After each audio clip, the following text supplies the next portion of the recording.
Me mantuve toda la vida trabajando como loco para que mis hermanos nunca pasaran hambre ni frío como yo. A los 65, los malagradecidos me mandaron a un asilo. Pero mi familia extendida descubrió la verdad, yo no vivía en casa con cuidados, sino que los desgraciados me mandaron a un asilo. Crecí en un departamento chiquito en el lado sur de Milwaukee, con calefacción que sonaba como tractor viejo y ventanas que escupían aire frío por las rendijas cada invierno. Mi mamá me decía que era brisa, pero era un chingado ventarrón que nos dejaba con las manos moradas. Desde morro aprendí que en esta vida nadie te regala nada, trabajas, tragas y si te descuidas, te pisan. Soy el mayor de 3. Mi hermano, Diego, era el soñador que quería hacer videos y mi hermana, Leti, la lista que siempre sacaba buenas notas. Yo era el que cargaba tabiques, el que abría la puerta a las 4 de la mañana para ir a la obra cuando los demás todavía babeaban la almohada. No me hice santo, pero sí me dejé la espalda para que a ellos no les faltara un desayuno caliente, un abrigo sin agujeros y la oportunidad de estudiar sin tener que partirse la madre como yo. A los 16 ya me habían soltado una pistola de clavos y un casco, y a los 17 ya sabía cuánto costaba realmente un galón de leche y el gas cuando sube en enero. Me quedaba turnos dobles cargando madera, metiendo drywall, aprendiendo a leer planos lo justo para no cagarla en la pared de alguien con dinero. Fines de semana me reventaba en un taller de mecánica cambiando aceite, aprendiendo lo mínimo para no quemar un motor y para que el dueño no me gritara enfrente de los clientes. Mis manos parecían lija. Cada semana metía el cheque en la cuenta conjunta con mi mamá, pagábamos renta, luz, ese maldito seguro del carro que nunca baja. Y todavía apartábamos lo necesario para los útiles de Leti y la cuota del Community College de Diego. Tú eres el hombre de la casa, me repetían. Y yo me la tragué completa. No salía, no tomaba vacaciones, no compraba ropa nueva, vivía con botas gastadas y un Ford F-150 del 97 que sonaba como si trajera piedras en el escape. Pero cuando veía a mis hermanos llegar con mochilas nuevas y a mi mamá dormir sin llorar por las cuentas, sentía que valía la pena. Cada callo era un no van a pasar hambre como yo. Pasaron los años y me quedé en ese papel, tercamente. Leti se graduó, consiguió chamba de oficina en el centro, empezó a hablar de beneficios, de PTO y de 401K, palabras que para mí eran casi extraterrestres. Diego se metió a diseño, luego a edición de video, y de repente andaba con sus camaritas y su discurso de proyectos creativos que, honestamente, me sonaba a no me pagan pero me dan exposición. Aún así, seguí soltando lana porque así soy, pendejamente leal. Cuando mi mamá murió, yo ya tenía 40 y tantos, la rodilla derecha me tronaba como palomitas al agacharme y aún así fui yo quien organizó el funeral, quien firmó papeles. Quien se quedó con la casa para que la familia tuviera donde caer. Me acuerdo que la tía Rosa dijo eres un ángel, mijo, y yo pensé, no, tía, soy un buey con buenas intenciones. Nunca me casé. No porque no quisiera, sino porque cada vez que juntaba algo de ahorros, salía una emergencia, que el carro de Diego, que la renta de Leti cuando la corrieron por remodelación, que la factura del dentista, que la caldera que se murió en febrero. La vida te muerde donde más duele, y yo siempre ponía la cara. Me hice resistente, pero también ingenuo. Creía que tanto sacrificio se cuidaba solo, que el cariño se paga con cariño. ¡Qué cabrón error! Llegué a los 65 con la cadera hecha mierda por tantos años cargando peso, subiendo escaleras con tablones al hombro y metiendo horas como si el día tuviera 30 horas. Me programaron una cirugía en un hospital de la zona oeste, nada lujoso, pero decente. Salí dopado, adolorido, con la promesa del doctor de que si sigues terapia, te queda cadera para rato. Yo escuché si haces caso, puedes volver a caminar sin dolor. Con eso me aferré. Fue entonces cuando mis hermanos se portaron amables. De repente, Leti mandaba mensajes cursis diciendo ocuparte es nuestra responsabilidad, y Diego hablaba de una casa con cuidados donde vas a estar cómodo, con enfermeras y todo, nada de asilos tristes. Yo, en ese estado medio nublado por las pastillas, dije que sí. Firmé lo que me pusieron enfrente porque confiaba, porque eran mi pinche familia, porque desde morrito me repitieron que la familia no se abandona. Me llevaron en una van blanca, con olor a lisol y a tapicería vieja. En la entrada del edificio vi un letrero que decía Rehabilitation y Care Center, nombre fino para lo que olía a pañal usado y sopa recalentada. Aún así, me repetí que era temporal, no más en lo que podía pararme sin que la cadera gritara. La primera noche me tocó cuarto compartido con un señor que roncaba como taladro y tenía ESPN a todo volumen hasta las 3 de la mañana. La cama era estrecha y sonaba a resortes indignados cada vez que me daba la vuelta. Al día siguiente, la enfermera, muy amable, no voy a mentir, me dio una bandeja con algo que dijeron que era Salisbury Steak pero parecía goma con salsa café. Me lo tragué porque el hambre no pregunta. Pedí hablar con Letty para saber cuándo empezaba la terapia, para que me trajeran mis botas, mis herramientas, aunque fuera para sentirme yo. Letty dijo: no te preocupes por nada, tú descansa, el seguro cubre lo importante. Y colgó rápido. Diego, más seco, soltó: te conviene no moverte tanto, deja que te cuiden, es mejor así, viejo. Me encabronó el viejo. No por la palabra, sino por el tono, como si ya no valiera, como si yo fuera un mueble que estorba. Los días se volvieron semanas. La terapia era a ratos, porque no hay personal suficiente hoy, y yo comenzaba a notar que no era una casa con cuidados, era un asilo de ancianos. De esos que la gente evita visitar porque el olor a orines y a desinfectante se te queda pegado en la ropa. Las paredes tenían marcas de golpes de sillas, el comedor era un festival de microondas y caras cansadas, y el reloj parecía moverse a propósito más despacio después de las 5 de la tarde. Comencé a pedir mis cosas, mi billetera, mis papeles, la caja de zapatos donde guardaba recibos viejos, copias de pagos, la escritura de la casa, todo lo que para mí eran trofeos de una vida de chinga. Eso lo tengo yo en un folder para que no se pierda, dijo Letty. Tú tranquilo, repitió. Me entró un frío en el estómago que no tenía nada que ver con el aire acondicionado. Ahí fue cuando me cayó el 20, yo no estaba en un lugar bonito para recuperarme ni madres, me habían estacionado en un asilo barato porque era conveniente. Porque mi presencia en la casa estorbaba y mis papeles estaban más seguros en manos de alguien con ganas de controlar. Empecé a revisar todo con ojos nuevos. Las llamadas eran cortas, las visitas, contadas. A la semana 3, Letty dejó de contestar un par de días. Diego llegó una vez con prisa, olía a perfume caro y soltó: vine porque andaba cerca, como si yo fuera una gasolinera donde parás por un refresco. ¿Y mis botas, mi caja, mis cosas?, le pregunté. Sonrió feo y dijo: después vemos, ahorita concéntrate en curarte. La madre. Me hirvió la sangre. No soy tonto, sé cuando me están metiendo el dedo en la boca y revolviéndome como si fuera idiota. En el asilo conoces el tiempo por ruidos, el carrito del desayuno, el timbre que suena cuando alguien se cae, las ruedas de las sillas chirriando por el pasillo, la tele con concursos y anuncios de medicinas. Entre esos ruidos y el dolor sordo de la cadera, empecé a tomar notas en un cuaderno que me regaló una enfermera de ojos cansados y corazón grande.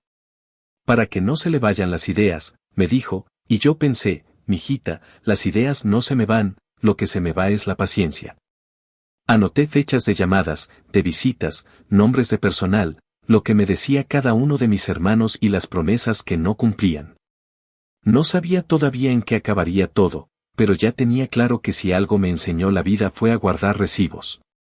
Y esta vez no eran de Home Depot. Cuando por fin me soltaron a caminar con andadera, maldita cosa ruidosa, pero servía, pedí hablar con la trabajadora social del lugar. No iba a armar un show, no todavía, pero quería entender por qué carajos me habían admitido ahí como si yo no tuviera casa. La señora, con voz de alguien que ha visto demasiadas historias parecidas, explicó que su familia dijo que aquí estaría mejor y que en casa no había quien lo cuidara. Me mordí la lengua para no soltar una sarta de mentadas. En mi cabeza tronó un pensamiento clarísimo: me cambiaron la etiqueta. De hermano mayor que lo sacó adelante pasé a estorbo que hay que aparcar. Y con esa etiqueta, hicieron lo que quisieron. Nunca me creí víctima, y quizá por eso me costó aceptar que me habían visto la cara.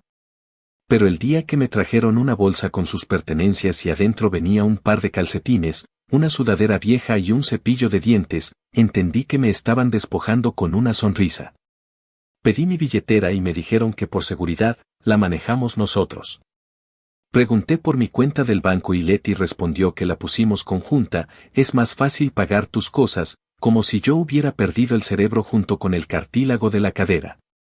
Ese día, mientras masticaba una gelatina de limón que sabía a nada, me prometí que no me iban a enterrar vivo en ese maldito lugar. Si me había pasado la vida aguantando frío, hambre y jefes cabrones, también sabía aguantar la rabia hasta convertirla en algo útil. Y aquí estoy escribiendo esto, no para llorar ni para que me digan pobrecito, sino para dejar claro cómo carajo se cocina la venganza cuando uno ya no tiene prisa pero sí memoria. Me tomaron por cansado y solo. Me subestimaron por viejo. Me confié porque eran mi sangre.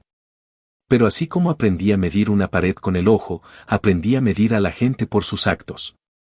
Y lo que vi en mis hermanos no fue amor, fue conveniencia disfrazada de cuidado. Esa mierda se paga.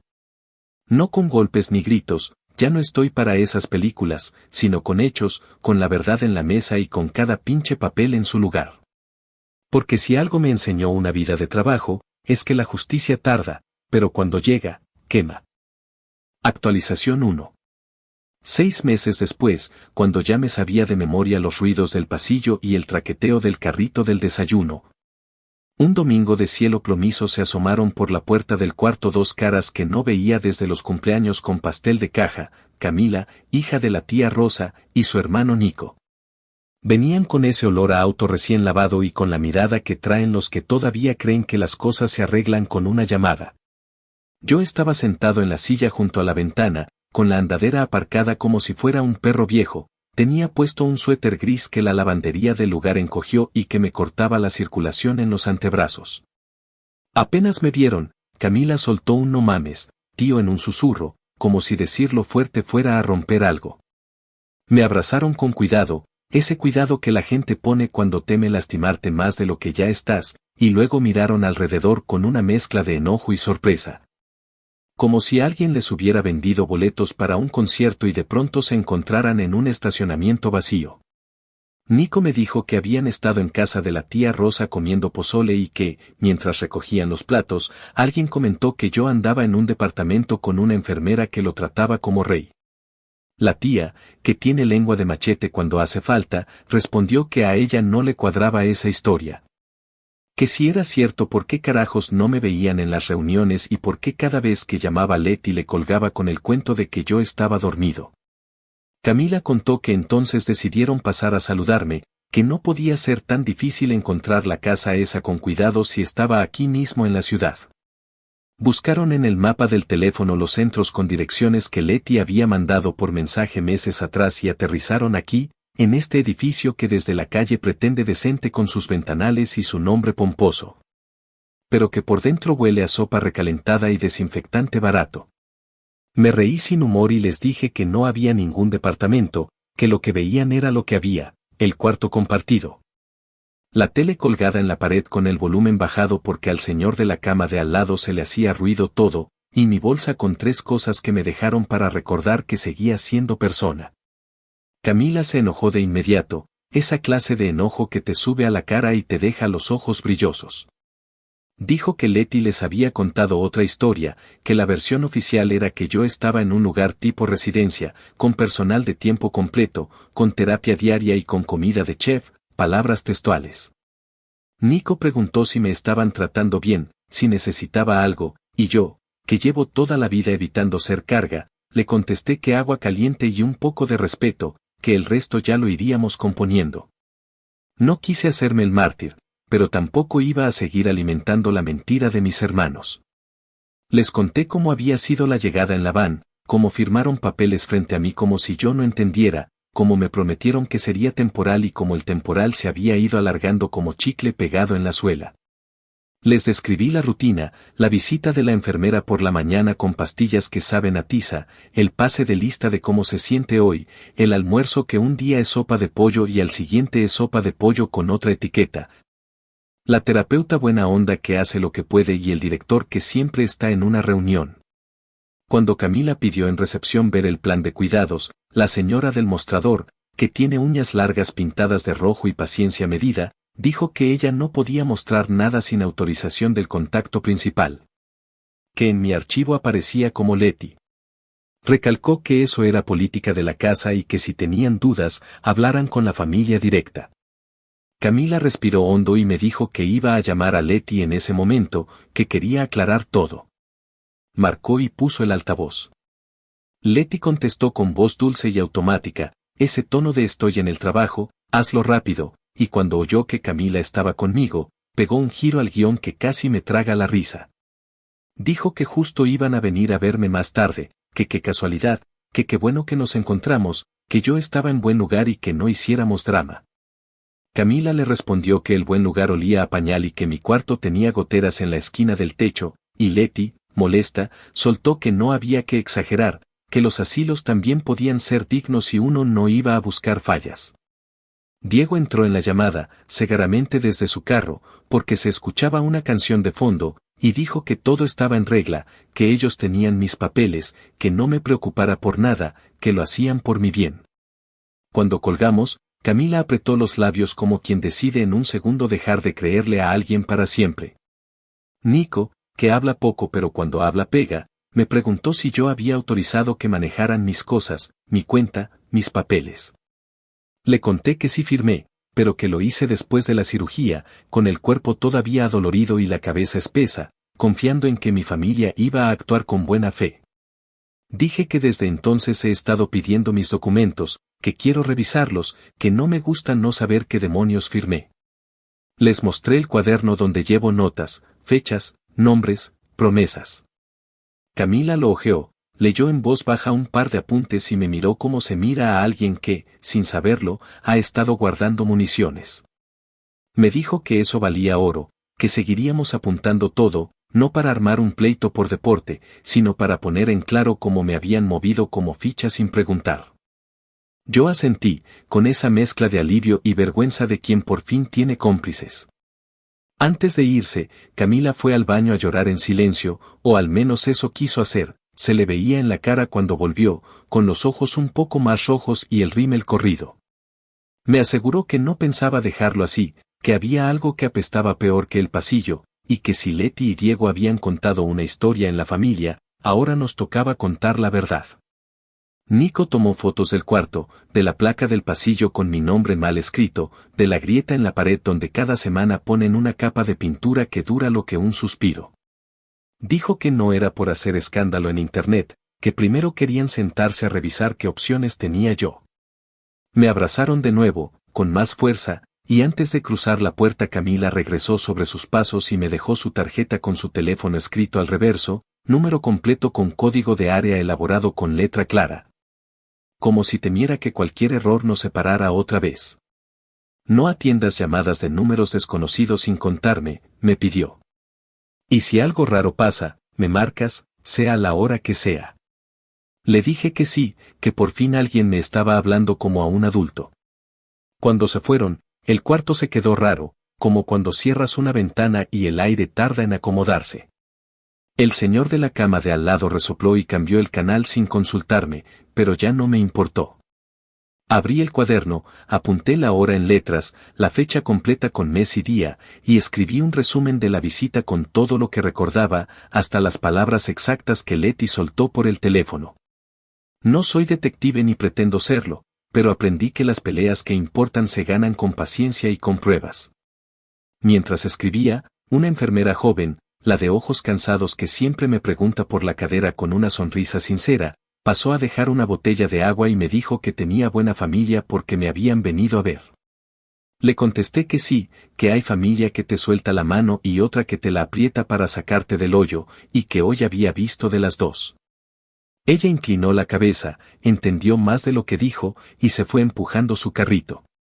Esa noche dormí mejor que muchas otras, no porque el colchón dejara de quejarse ni porque el vecino roncara menos, sino porque por primera vez desde que me dejaron aquí sentí que la historia que mis hermanos habían armado empezaba a tambalearse. Pensé en mi mamá y en cómo habría reaccionado si viera todo este desmadre. La imaginé diciendo que la verdad tarde o temprano se asoma y que nadie escapa de lo que es. Cerré los ojos con esa frase hecha pedazo de oración tatuado en la cabeza y me prometí que al día siguiente, cuando el sol pegara en la ventana con su luz amarilla, iba a pedir en recepción una copia de cualquier cosa que llevara mi firma. No sabía todavía cómo ni con qué palabras lo iba a lograr, pero me conocía lo suficiente. Cuando empiezo, no suelto. Y ahora tenía a Camila y a Nico prendiendo la mecha que a mí me quedaba corta por el cansancio. Al fin y al cabo, crecí en un mundo donde todo cuesta, y si algo iba a costar esta vez, que fueran mis enemigos los que pagaran la cuenta. Actualización 2. Un año después de aquella visita de Camila y Nico, cuando ya había aprendido a moverme sin la andadera y podía caminar despacio con bastón, me cayó encima la verdad como un ladrillo húmedo. Todo lo que yo había trabajado durante décadas estaba en manos de mis hermanos. No era una sospecha, no era un presentimiento, era un hecho comprobado. Camila, que se había vuelto mi sombra y mi defensora sin que yo se lo pidiera, consiguió copias de varios documentos. Se había pasado semanas yendo de oficina en oficina, preguntando, presentando papeles, aguantando funcionarios que le decían que no era contacto principal y que por eso no podían entregarle nada. Pero la muchacha es terca, tiene esa vena dura de la familia que no se rinde fácil, y un día llegó al asilo con una carpeta gorda llena de papeles que olían a tinta fresca de impresora. Me los puso en las piernas, me miró con esos ojos cansados pero determinados, y me dijo que ahí estaba todo, escrituras, cuentas, seguros y hasta mi pinche camioneta vieja. Me quedé mirando las hojas como si fueran en otro idioma. El nombre que debía estar en la primera línea, el mío, brillaba por su ausencia. En su lugar aparecían Diego y Leti, como dueños, beneficiarios o representantes legales. La casa que había pagado poco a poco, con horas extras bajo la nieve y fines de semana enteros de sudor en techos de otros, ya no era mía.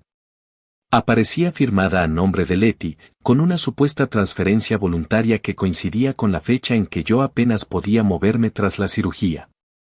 Las cuentas del banco, aquellas donde durante años deposité cada cheque con la ilusión de que fueran mi respaldo, estaban vaciadas y luego reabiertas a nombre de Diego, que además figuraba como mi apoderado.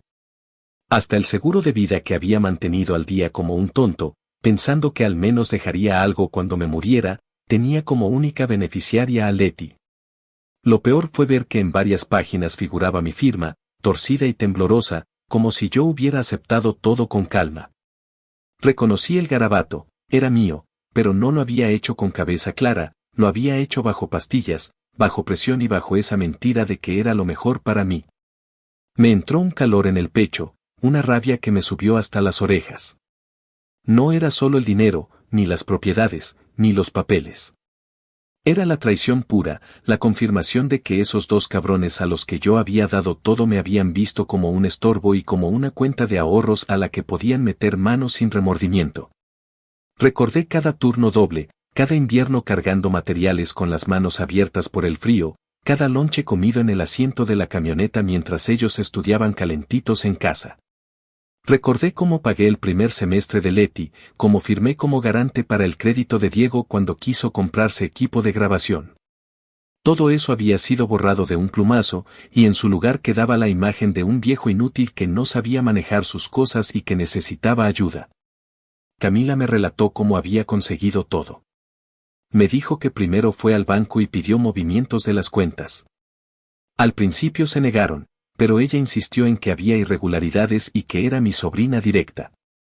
Luego buscó en la oficina de registros de propiedad y consiguió copias de las escrituras. También fue a la aseguradora y ahí le confirmaron que la beneficiaria había cambiado el mismo mes en que yo entré al hospital. Me dijo que tuvo que aguantar caras de fastidio, comentarios de que estas cosas son comunes en familias y hasta una indirecta de que a veces es mejor no escarbar. Pero Camila no es de las que se detienen.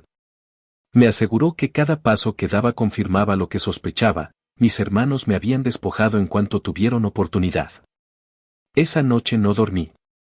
Me quedé mirando el techo agrietado de mi cuarto en el asilo, escuchando el ronquido del compañero de cama y el pitido intermitente de la máquina de oxígeno en el pasillo. Me sentí viejo, sí, pero más que viejo me sentí usado. No podía creer que la misma Leti que de niña me pedía que le arreglara las muñecas rotas ahora me hubiera arrancado de las manos la casa donde había visto crecer su cama, sus libros, sus diplomas. No podía creer que Diego, con el que tantas veces compartí lonches improvisados de tortillas frías con jamón, hubiera sido capaz de vaciar mis cuentas como si yo fuera un desconocido. Me hervía la sangre, pero al mismo tiempo sentía una claridad que no había sentido en años. Ya no había nada que proteger. Toda la vida viví cuidando que ellos no pasaran hambre, que no pasaran frío, que no cargaran lo que yo cargué. Ahora entendía que toda esa protección me había dejado a mí expuesto, solo y traicionado. Al día siguiente, cuando Camila volvió, me encontró con el cuaderno abierto y varias páginas llenas de notas. Le dije que ya no quería más favores a escondidas ni palabras bonitas de ánimo. Le dije que si de verdad quería ayudarme, íbamos a pelear. Ella sonrió con esa determinación que no necesita adornos y dijo que ya estaba pensando lo mismo.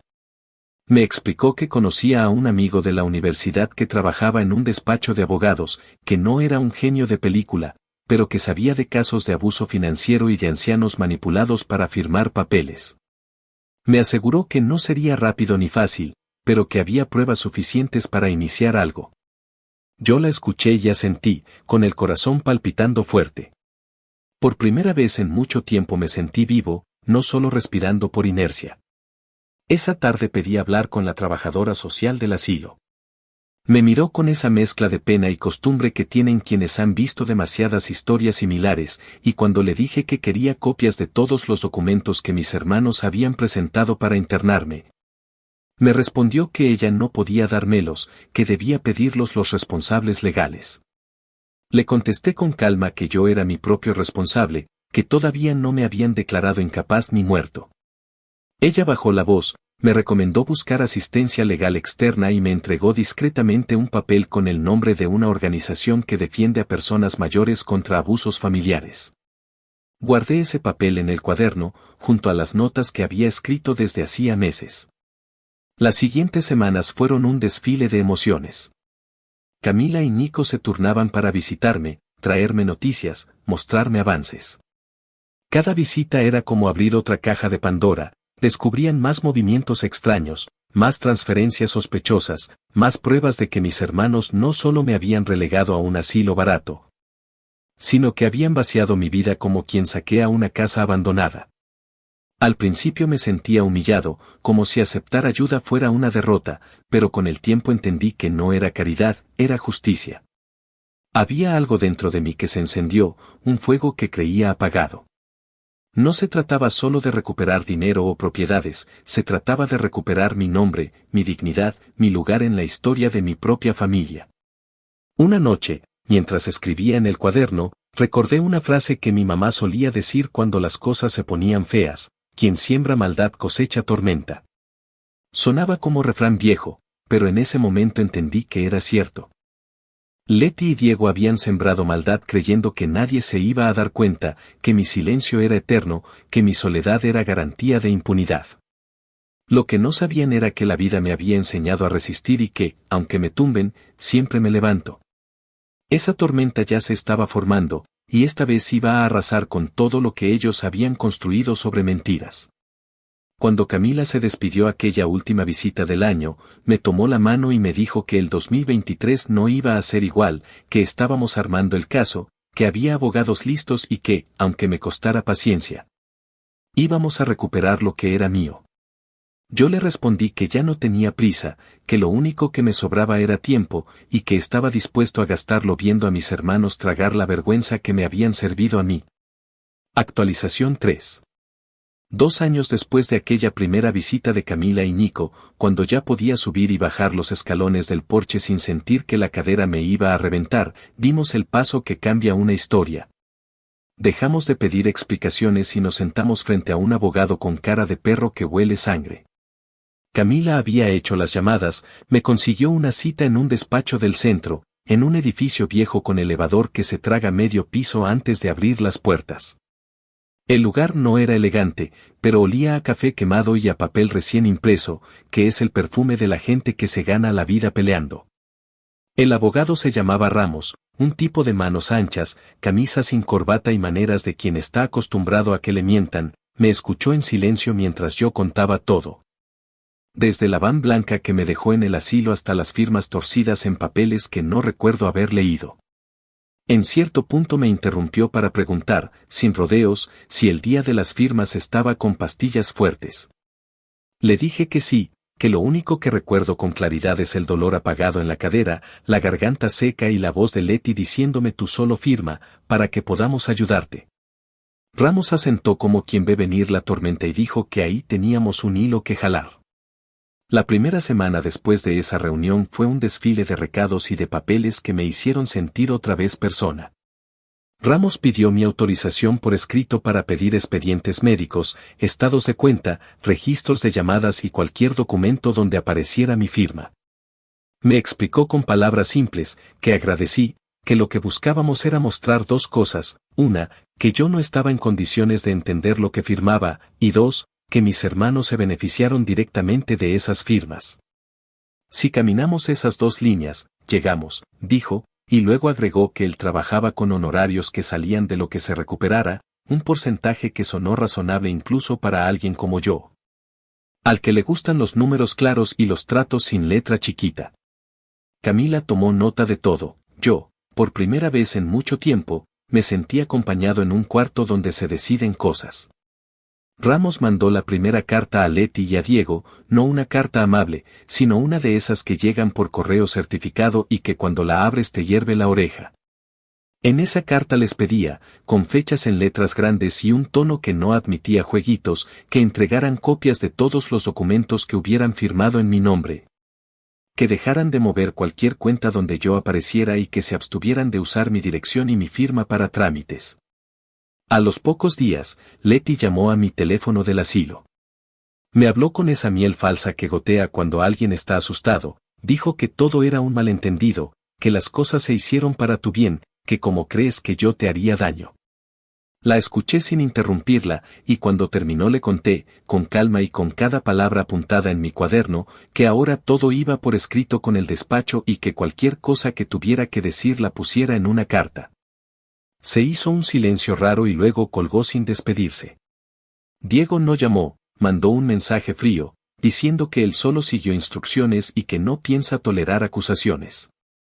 Lo leí 2 veces, no por duda, sino para saborear la cobardía.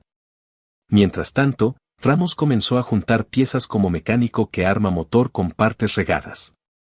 Llegaron mis expedientes del hospital y ahí estaba lo que necesitábamos, notas de enfermería que decían que yo estaba con analgésicos fuertes, un registro de sedación el mismo día en que aparece la transferencia de la casa, y una recomendación de no tomar decisiones importantes durante el periodo de recuperación.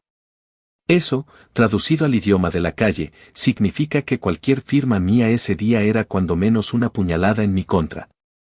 También llegaron copias de las escrituras, la transferencia voluntaria a favor de Leti coincidía con mi primera semana postoperatoria. Las cuentas del banco mostraban movimientos raros, retiros grandes en efectivo poco antes de que me internaran en el asilo, seguidos por depósitos a una cuenta nueva a nombre de Diego. Era un dibujo clarito, de esos que no necesitas colorear para entenderlo. Cuando Ramos vio esos papeles, me dijo una frase que me marcó: no hay nada más terco que un papel bien guardado. Yo llevaba meses guardando recibos y notas de conversaciones, ahora ellos tenían que convivir con los suyos. El asilo, que hasta entonces había sido una prisión tibia, se convirtió en terreno de juego. Pedí con la trabajadora social una copia del contrato de ingreso y me la entregaron, quizá para evitar ruido, quizá porque ya olían el pleito. En el documento figuraba Leti como responsable, con la leyenda de que yo prefería estar ahí. La palabra prefería me hizo reír con amargura, nadie prefiere el olor a pañal y a sopa aguada cuando tiene casa. Ramos tomó ese papel con pinzas, apuntó donde cojeaba el texto y luego me pidió que escribiera, de mi puño y letra, como fue ese día, quien estaba presente, que me dijeron, que sentí. No me dejó hacerlo como desahogo, me enseñó a fijar hechos, hora, lugar, quién dijo qué, quién entró, quién salió. Sentí que estaba clavando clavos en una tabla que antes se movía a mi antojo y ahora se mantenía firme. Me di cuenta de que quizá toda la vida me preparé para esto, para trabajar con paciencia, pieza por pieza, hasta que aquello que parecía una maraña se volviera una estructura que aguanta su propio peso. Letty intentó un giro que casi me hace explotar. Apareció, por fin, en el asilo, con flores y una sonrisa de esas que no llegan a los ojos.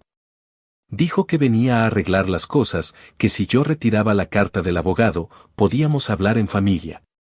La dejé hablar, la dejé actuar, y cuando por fin respiró, le dije que la familia habla cuando hay respeto, y que el respeto empieza devolviendo mis papeles, mis llaves y mis cuentas. Ella cambió la cara, dijo que yo estaba siendo influenciado, que esa sobrina metiche me había llenado la cabeza de ideas. Me reí, no por burla, sino porque era cómodo oírla decir en voz alta que alguien me había abierto los ojos. Le pedí que, si tenía algo que decir, lo enviara a Ramos por escrito, y le recordé que mis manos, las mismas que la alimentaron de niña, seguían firmes para denunciar. Salió de mi cuarto con el ramo en la mano, todavía envuelto en plástico, y lo dejó en el bote de basura del pasillo. Es un gesto pequeño, pero dice todo sobre la clase de persona a la que te enfrentas. A la par de todo esto, Nico se dedicó a rastrear mensajes, correos y fotos viejas.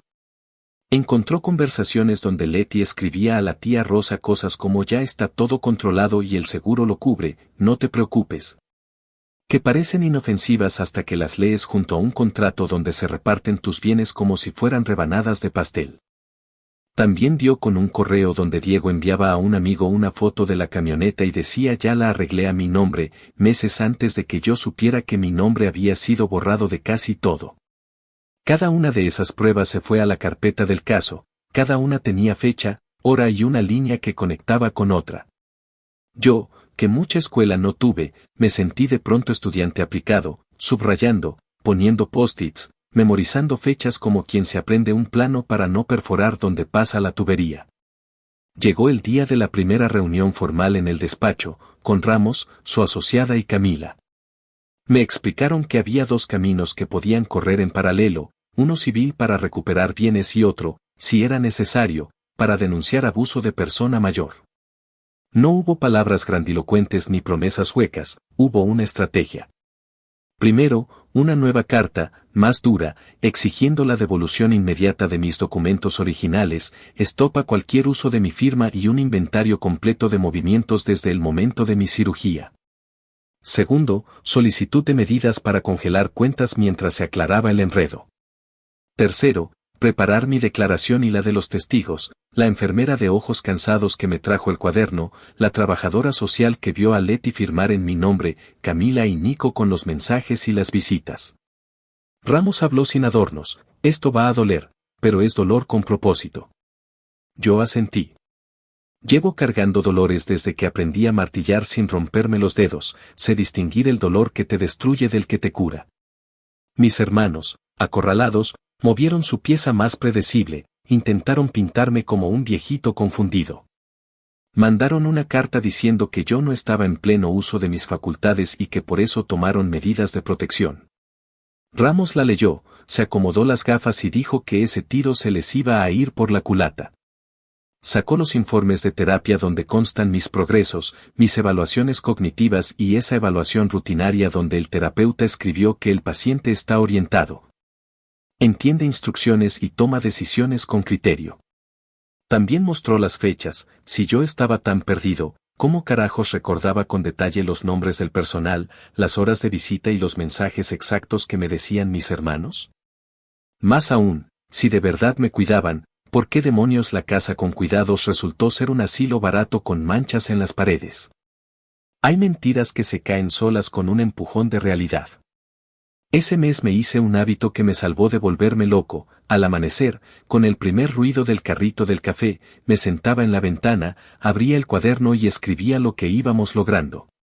No eran poemas ni lamentos, eran hechos. Tal día llegó tal papel, tal día Letty dijo tal cosa, tal día Ramos pidió tal archivo, tal día la trabajadora social entregó copia del contrato. Era mi manera de recuperar mi nombre, de volver a ser el hombre que lleva control de su trabajo. Descubrí que mi venganza no iba a ser una explosión cinematográfica, iba a ser esto, ladrillo sobre ladrillo, hasta que el muro que mis hermanos construyeron con engaño se viniera abajo por su propio peso.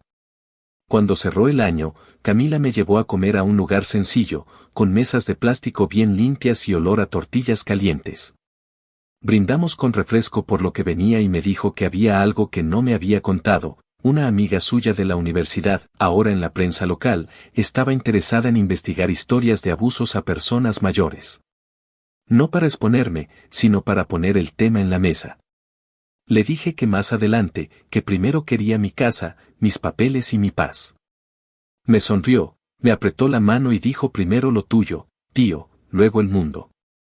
Salí de ahí con el bastón en mano, la espalda derecha y esa calma feroz de quien sabe que ya no está a merced del capricho de nadie. Mis hermanos me habían visto como un viejo cansado, no contaban con que la tosudez que me mantuvo vivo toda la vida también sirve para pelear. Y ahora, por fin, estaba peleando con todas las letras. Actualización 4. 1 año y medio después de haber contratado a Ramos, cuando el calendario ya tenía la mitad de sus hojas arrancadas y en el asilo habían cambiado de proveedor de gelatina sin que nadie lo notara. Llegó la cita que nos había tenido con el alma en vilo, la audiencia en el tribunal del condado. El edificio, de piedra cansada y techos altos, tenía ese eco que vuelve chiquitas las voces y te recuerda que aquí las cosas se escriben en tinta que no se borra. Camila manejó hasta dejarme en la entrada y luego estacionó. Nico llegó con una carpeta que parecía ladrillo y Ramos apareció con su camisa sin corbata y la mirada de quien sabe que hoy va a clavar estacas. Yo llevaba mi cuaderno, sí, pero no como amuleto, lo llevaba como herramienta. Cada página era un pedazo de mi vida que aquellos cabrones habían intentado esconder. El salón estaba frío y olía a madera vieja. Frente a nosotros, un juez de cejas pobladas y paciencia medida pasó lista de casos con una cadencia que imponía orden. Cuando dijeron mi apellido, se me tensó el cuello, no de miedo, sino de rabia contenida. Leti y Diego estaban sentados al otro lado, con sus abogados bien peinados y un montón de papeles acomodados como si la estética arreglara la mierda que traían encima. Leti evitaba mirarme, Diego me lanzó una sonrisa de compromiso que me revolvió el estómago. Ramos se inclinó hacia mí y, sin florituras, dijo que hoy pediríamos dos cosas. Que un juez declarara inválidas las transferencias hechas cuando yo estaba medicado y que ordenara la devolución inmediata de mis documentos y control de mis cuentas. Nada de discursos heroicos, puro bisturí sobre el tumor. Empezó Ramos presentando el expediente médico. Leyó, con voz plana para que pesara más, la nota de enfermería de aquel día donde consta que yo estaba bajo analgésicos potentes y que debía evitar decisiones importantes. Luego mostró el registro del notario que presenció mi firma de la transferencia de la casa a Leti. En ese papel, por poco y le ponen brillitos, todo parecía perfecto. Salvo por un detalle que Ramos había olido desde la primera cita, el notario estampó su sello en una dirección que no coincide con el hospital. Y la hora registrada cae en medio del bloque donde me estaban administrando sedación. El despacho de Leti intentó un brinco, diciendo que la hora era aproximada y que la firma fue voluntaria, pero Ramos ya tenía listo el mazo, llamó a declarar a la trabajadora social del asilo. Esa mujer que ha visto demasiadas historias como la mía.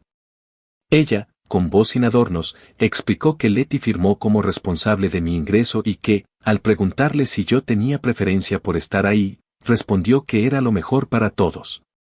Esa frase, lo juro, se escuchó como un tiro en mitad del silencio.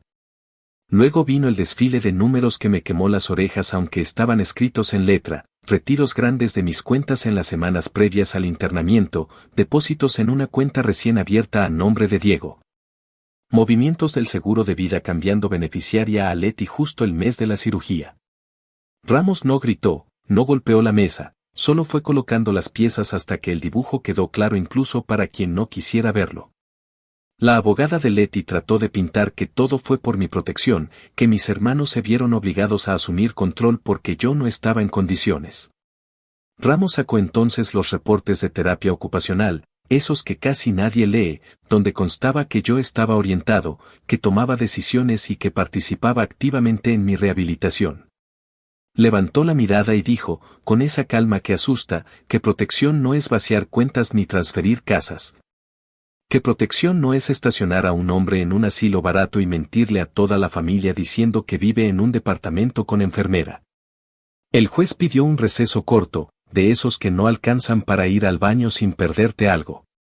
Yo me quedé mirando la pared, respirando como me enseñó la terapeuta cuando la cadera se pone necia. Camila me apretó la mano, Nico me pasó un vaso de agua y Ramos, que no pierde tiempo, aprovechó para ajustar el siguiente golpe. Al volver, llamó al estrado a la enfermera del hospital que anotó mi sedación. La mujer, con uniforme impecable y ojeras de quien trabaja turnos largos, confirmó que ese día yo estaba medicado y que jamás vio entrar a un notario en mi habitación, que de haberlo hecho, lo habría registrado como visita. No necesitó adornar nada, la simpleza con que lo dijo dejó a los abogados de mis hermanos mirando papeles como si entre las hojas hubiera un salvavidas. Cuando llegó el turno de los míos, respiré hondo y dije lo que tenía que decir, sin lágrima fácil ni voz temblorosa.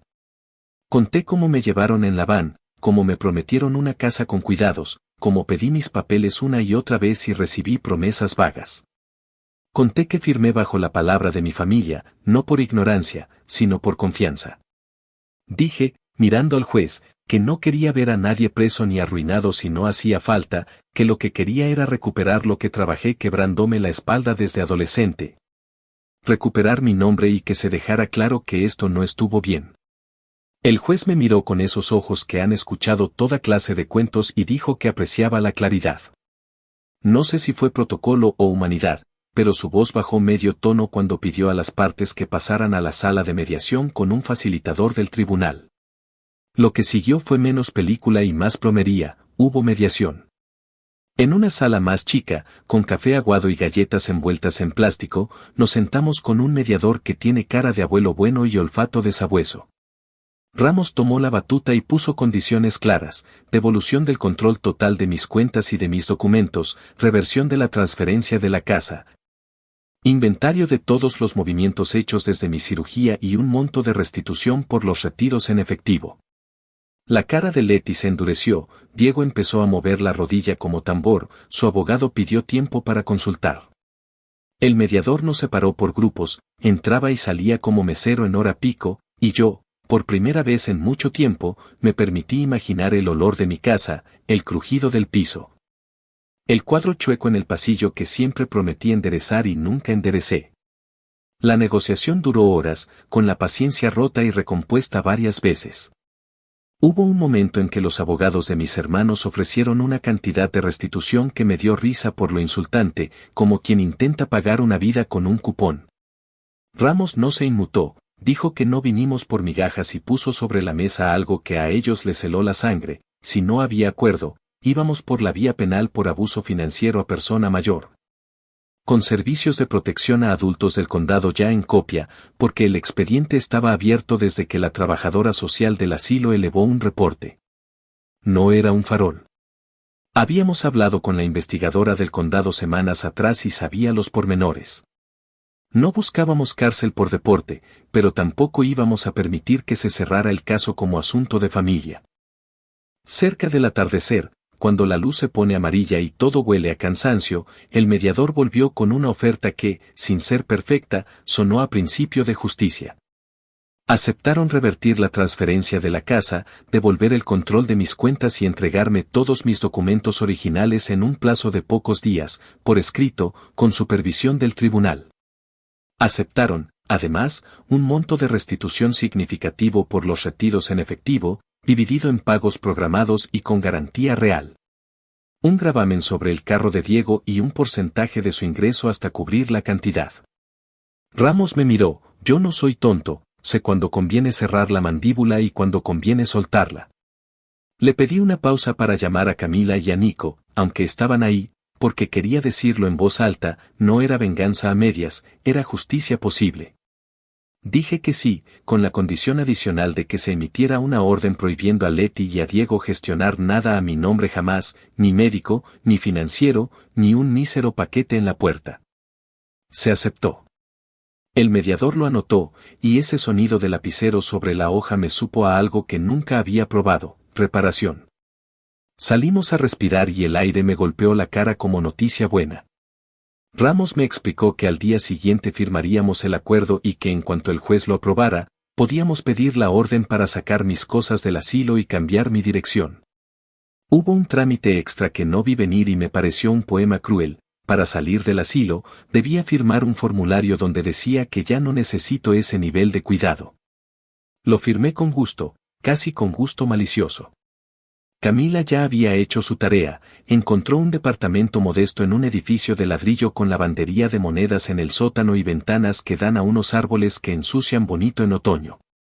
Uno de un dormitorio, cocina chiquita con estufa eléctrica y un balcón apenas suficiente para poner una silla plegable y ver pasar la vida sin que te huela a desinfectante. El día que volví a respirar fuera del asilo sin tener que regresar por la noche, me acompañaron Camila y Nico. Una enfermera me entregó una bolsa con mis pertenencias que no valían ni una décima parte de lo que había perdido, pero que ahora me parecían reliquias, un suéter, un par de calcetines, el cepillo de dientes. Salimos, me subí al coche despacio, la cadera se quejó como siempre y luego se acomodó. En el departamento, Camila ya tenía una cafetera vieja conectada, un colchón nuevo con sábanas limpias y un par de cortinas baratas que parecían lujosas comparadas con la cortina de plástico del asilo. Lloré un poco, no por drama, sino porque la primera noche que duermes sin escuchar timbres ni carritos de medicina se te afloja algo que ni sabías que traías tenso. Los días siguientes fueron una procesión de firmas, entregas y pequeños triunfos. En la oficina del tribunal, Leti, vestida con un blazer que quería parecer decente, me devolvió la carpeta con mis documentos. No me miró a los ojos. Diego dejó un sobre con las llaves de mi casa y un juego extra del buzón, como si estuviera regresando una película rentada. Firmaron el acuerdo delante del juez. Él, con esa voz que te deja sin excusas, les dijo que lo que habían hecho tenía nombre y que lo único que lo salvaba de un lío peor era que yo aceptara la restitución. No les dio sermón, les dio un espejo. Al salir, la tía Rosa me llamó para preguntar cómo había salido todo. Le conté, sin recrearme. Se quedó callada y luego dijo que en la familia ya nadie se tragaba la fábula de la casa con cuidados. A la semana, me enteré de que Leti pidió unos días en su trabajo por asuntos personales y que Diego dejó de presumir sus proyectos creativos en las reuniones. No me alegré por sus vergüenzas gratuitas, me alegré por la parte que sí me tocaba, ya nadie podía maquillarlos como héroes. Volví a mi casa con Ramos para hacer un inventario, no de cosas, sino de ruinas. El césped estaba alto, las cartas apiladas, una ventana con el pestillo roto, ese cuadro chueco en el pasillo saludándome con descaro. Caminé los cuartos con la calma de quien pisa un lugar sagrado. No fui a buscar fantasmas, fui a recuperar terreno. Ramos me habló de poner un candado nuevo, de cambiar cerraduras, de avisar al banco que la dirección volvía a ser la mía y solo mía. En el camino, compramos un juego de herramientas barato, nada elegante, pero con lo suficiente para atornillar el pestillo de la ventana y colgar el cuadro derecho por fin. Ese taladro barato sonó como gloria. No era el ruido de la obra interminable, era el ruido de arreglar lo propio. No todo fue victoria limpia. Quedaron cicatrices. El dinero que se fue en efectivo no regresaría completo, la restitución pactada tardaría meses, quizá más de un año, en completarse. Hubo que hacer llamadas a proveedores, limpiar un historial que mis hermanos habían dejado hecho un desastre, cambiar claves y cerrar puertas por donde se había colado su control. Servicios de protección a adultos, que no es una oficina con capa, sino gente con cuadernos y paciencia, dejó el expediente en seguimiento por un tiempo, y eso, aunque suene frío, me dio paz. Si alguien intentaba mover una piedra sin permiso, iba a haber consecuencias. Aprendí a vivir con el calendario marcado para los pagos de restitución, con la cuenta vigilada y con un nuevo vicio sano, leer mis propios estados de cuenta como si fueran novelas de misterio. La venganza, me di cuenta, no era verlos esposados ni en la portada de un periódico con la palabra estafadores tatuada en la frente. Mi venganza era esta vida simple que reconstruí con ayuda de mis sobrinos y con el empuje de mi terquedad. Era sentarme en el balcón con una taza de café, escuchar a una vecina regañar a su perro por ladrar a la nada, colgar mis camisas en un closet que huele a madera y no a cloro industrial. Era saber que, cuando en la familia se habla de lo que pasó, ya no hay lugar para el cuento de lo hicimos por su bien, porque cada quien vio los papeles, vio la casa, vio el asilo. Era que Leti y Diego, cada vez que pasaran por enfrente de un espejo, se encontraran con sus caras verdaderas, sin filtros ni relatos heroicos. Camila, que no suelta a los suyos, vino un domingo con un mantel a cuadros y comida casera. Se aseguró de que yo tuviera los números de emergencia pegados en la nevera y me dejó un sobre con copias de todo el acuerdo y de mis documentos. Uno para la caja fuerte que compramos barata y otro para guardar fuera de casa. Nico instaló un detector de humo nuevo y revisó el calentador, porque en esta ciudad uno no se anda con juegos cuando llega el invierno. Cerramos la tarde viendo un juego en la tele con el volumen bajo, yo con el bastón recargado en la pared y la cadera recordándome, de vez en cuando, que aunque la justicia llegó, el cuerpo guarda memoria. No me quejé. Hay dolores que prefiero a otros, y el de un músculo que se resiste, es 1000 veces mejor que el dolor de sentirse invisible. La última vez que vi a Leti fue en el pasillo del tribunal, semanas después de la firma. Venía de entregar unos papeles tardíos del inventario que le ordenaron hacer. Me detuvo con un gesto y, sin mirarme de frente, dijo que esperaba que yo estuviera contento. Le respondí, con la serenidad de quien por fin duerme, que contento no, en paz.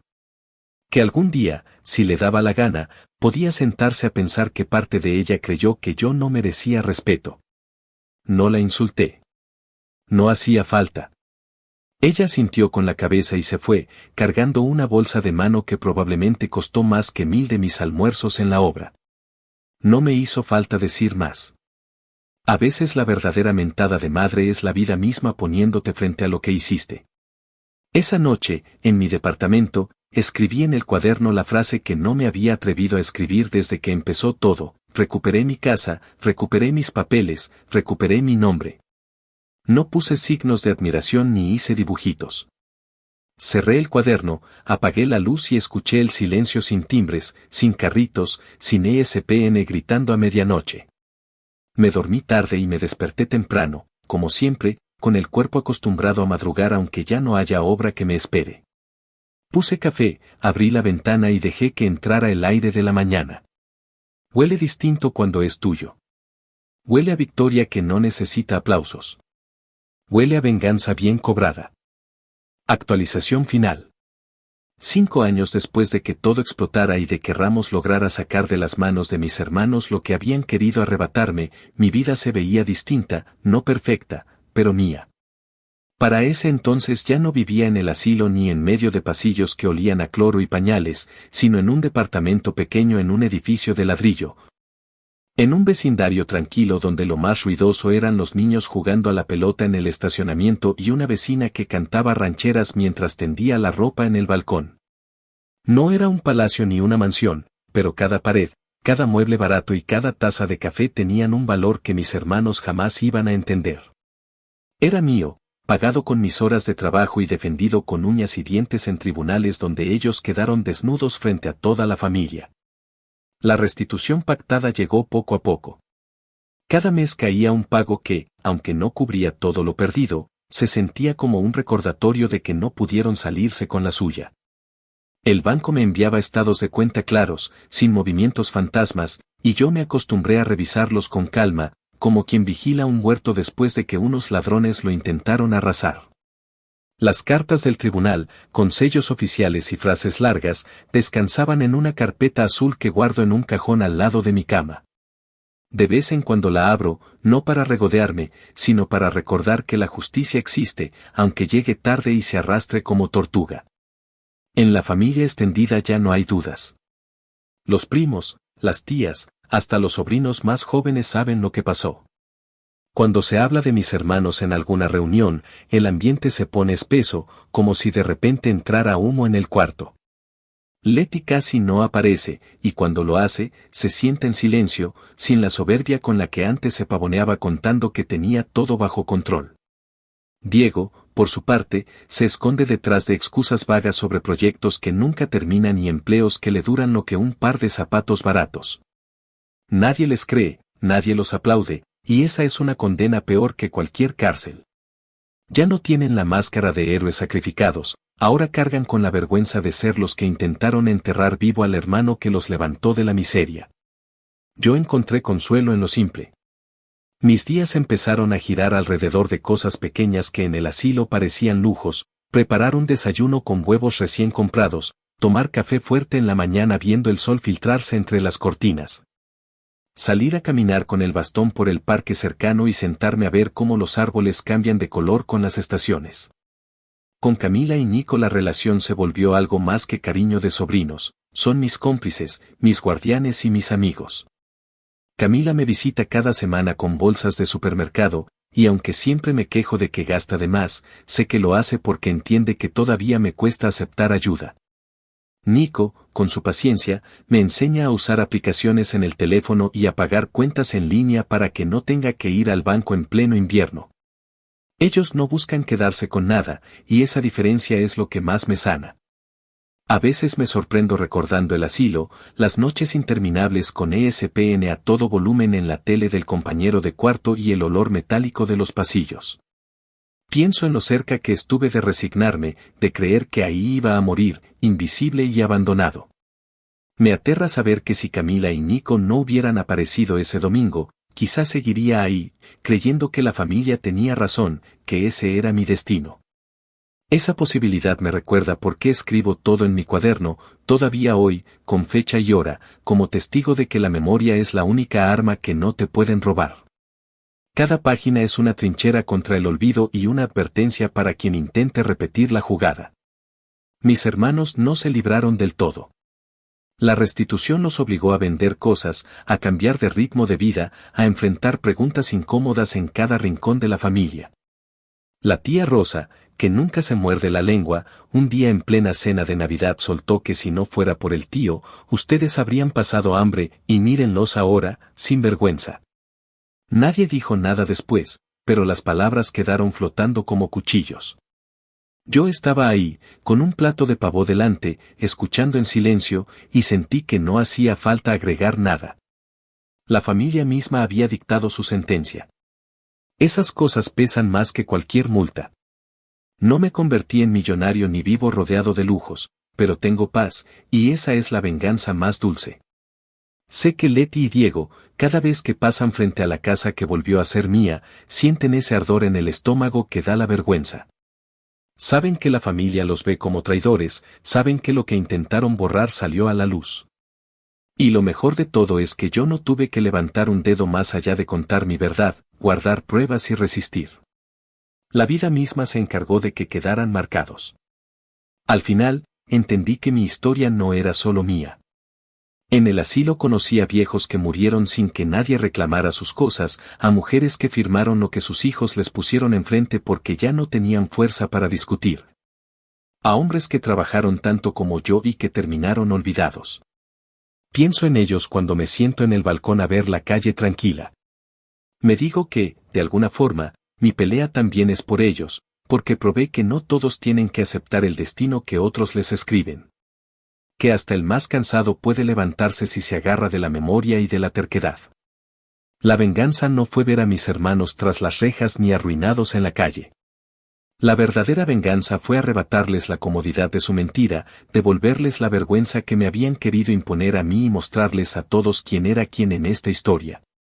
Yo, el que trabajó desde adolescente para que ellos comieran y estudiaran, sigo de pie, con mi bastón y mis recuerdos, en un departamento que huele a café y libertad. Ellos, los que me traicionaron, viven con la marca de haber querido enterrar vivo al hermano que lo sostuvo. Y esa marca, lo sé, no se borra ni con todo el dinero del mundo.